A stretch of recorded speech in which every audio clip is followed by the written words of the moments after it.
Jadi ceritanya ada seorang rapper di Amerika yang menuntut sebuah perusahaan online sharing ride namanya Lyft ya. Dan dia menuntut supir tersebut karena aksi diskriminasi. Apa aksi diskriminasinya? Karena supirnya nggak mau dia masuk ke mobilnya. Duh, apa yang terjadi? Kok bisa begitu? Menurut supirnya, badan dia terlalu besar buat mobil si supir. Hal ini memberikan luka yang cukup dalam bagi si rapper, dan si rapper akhirnya menuntut supir tersebut dan perusahaan yang menaungi supir tersebut. Kok bisa begitu? Apa yang sebenarnya terjadi di Amerika?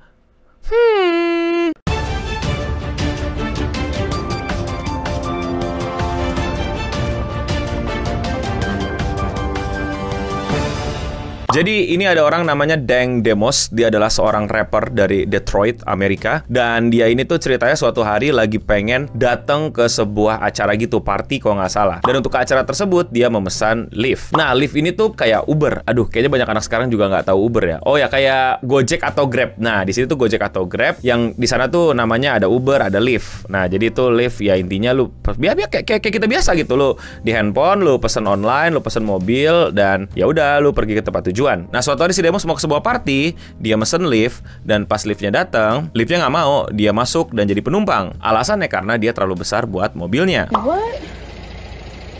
Yeah, I'm sorry. What? For what? What you saying?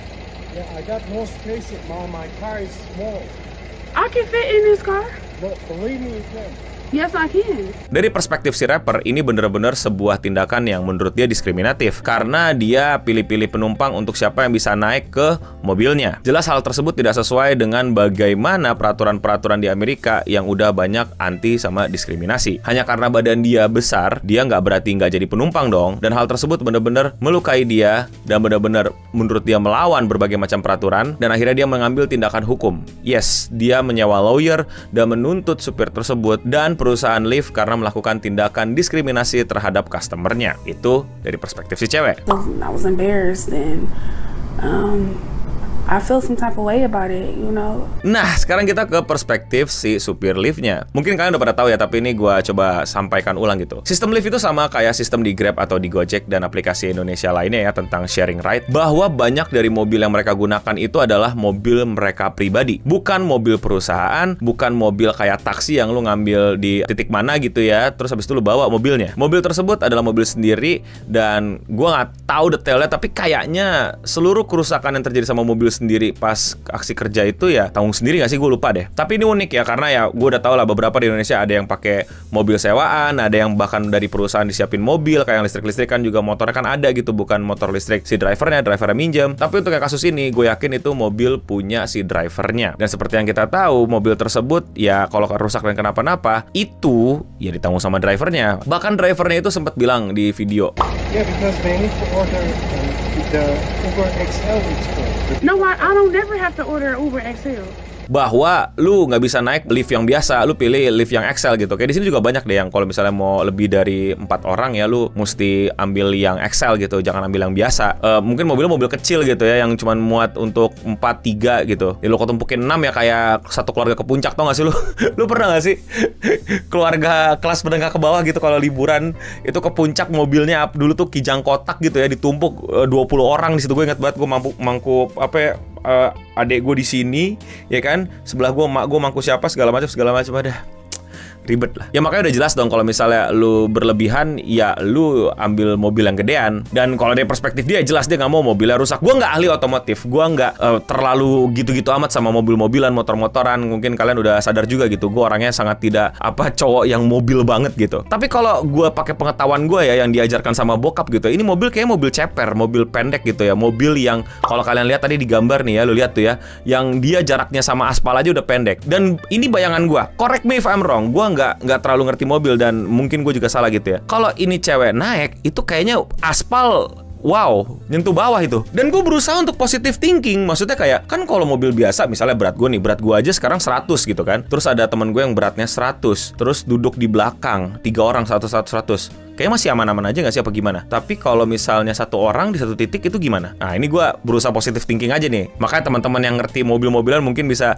correct me if I'm wrong, mungkin bisa lihat, wah bang ini mobilnya mobil ini bang, kalau dia segini mah ambles bang, atau yang bilang enggak bang mobilnya kuat asal bannya digini segala macam. Coba komen di bawah. Tapi untuk tambahan informasi, berat rapper ini adalah 554 pounds atau kalau dikilogramin itu 250-an. Nah buat teman-teman yang ngerti otomotif, kira-kira itu adalah berat yang masih bisa ditolerir mobil tersebut apa enggak? Coba komen di bawah. Ini disclaimer dulu ya, gue nggak mau community gue jadi orang yang ngatain orang, ha gendut, jelek, sono nge-gym segala macem gitu. Nggak, I don't like that behavior. Gue pernah gendut juga dan gue pernah digituin, itu nggak membuat gue nge-gym, itu malah membuat gue kayak malas nge-gym gitu. Sumpah kayak nggak usah gitu, gue nggak mau nge-gym, nggak peduli gue sama kata-kata lu. Kesadaran gue terhadap nge-gym adalah kesadaran gue sendiri gitu, karena gue kena banyak penyakit dan akhirnya gue berusaha untuk menyehatkan badan gue. Dulu gue juga sempet nge-gym dan ikut olahraga, tapi mindset gue pengen kurus, itu salah. Setelah gue sekarang ganti mindset gue untuk nge-gym untuk sehatin badan, gue dapet bonusnya untuk lebih kurusan. Jadi gue nggak mau lu pada tuh jadi orang yang apa-apa ngatain orang gendut dan salahin orang gendut dan apa-apa langsung gendut. Tapi gue juga nggak mau jadi komunitas yang langsung mengklaim hal-hal kayak gini sebagai bentuk diskriminasi. Hanya karena lu obes atau lu berat badannya berlebih atau bagaimanapun, bukan berarti lu menjadi spesial dan bisa ditreat sama dengan orang lain. Jelas berat badan lu itu nyusahin beberapa hal. Bukan diskriminatif, tapi tiap barang itu punya semacam kapabilitasnya untuk menampung berat. Kecuali udah diciptakan gitu ya, sebuah alat yang anti berat gitu ya, anti massa gitu. Jadi mau berat badan lu berapapun aman-aman aja gitu. Contoh lift gitu. Lift itu bukan hal yang diskriminasi. Lift itu emang cuman bisa menampung orang dengan jumlah berat segini. Kalau lift tersebut over capacity, kayak nggak bisa jalan. Beberapa orang mesti keluar. It's not discrimination. Nah yang mau gue diskusikan adalah jangan sampai tindakan kita untuk ya mengencourage dan mensupport orang-orang untuk hidup lebih baik membuat orang-orang jadi kayak apa-apa diskriminatif gitu. Enggak, orang nggak diskriminatif. Dia cuma pengen nyelamatin mobilnya dan dia udah kasih opsi kenapa nggak lu mesen yang XL, mobil gue nggak kuat untuk menampung berat lu. Dan bayangin kalau misalnya kejadian-kejadian kayak gini dilindungi sama negara. Maksudnya negara bilang, oh ya lu nggak boleh diskriminatif, mesti lu tampung tuh, lu naik tuh mobil. Wah, kalau misalnya emang mobilnya kuat sih nggak apa-apa. Kalau misalnya ntar abisnya mobil itu kenapa-napa gimana? Masalahnya perusahaan ikut tanggung nggak? Negara ikut bayarin nggak? Jadi paham ya, gue pengen diskusin tentang bagaimana Amerika ini sudah terlalu lebay dalam apa ya, memaklumi sesuatu. Tapi serius, gue nggak mau jadi di tahap orang yang apa-apa langsung mentok kanan gitu, langsung ngata-ngatain orang, langsung apa gitu. Gue paham ya tentang kegendutan. Gue pernah gendut dan gue nggak mau yang jadi kayak konten kreator TikTok doang yang langsung cewek gendut, apa cowok gendut dan lain-lain. Nggak. Orang punya perjuangannya masing-masing. Mungkin dia lagi di tahap pengen ngurusin badan, dia juga udah mulai sadar. Nggak bisa tiba-tiba besok dia langsung tek berhasil kurus terus tiba-tiba bisa naik Lyft dan Uber dengan sebebasnya. Ada prosesnya, gue tahu. Gue nggak mau ke arah situ. Gue cuma mau ke arah diskusi, ke arah juga peringatan. Jangan sampai hal-hal kayak gini dilabeli sebagai diskriminasi hanya karena we accept everything. Kita punya logika. Bukan berarti kita mengkritisi hal ini kita menjadi orang-orang yang cuma ngatain lu gendut.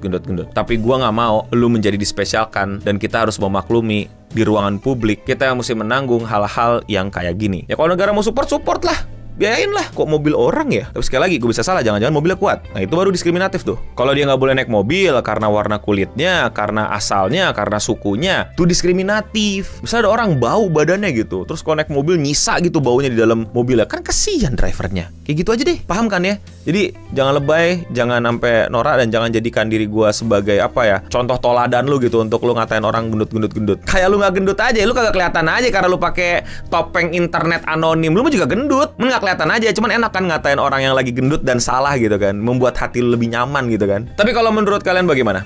Coba komen di bawah. Kalau kalian suka sama pembahasan fenomena unik di Amerika kayak gini dan kalian mau support gue, lakuin dengan sesimpel klik tombol subscribe. Dan ya, sekian seputar internet untuk episode kali ini. Gue Endo Bening pamit undur diri, dan untuk kita semua, stay clean and sound.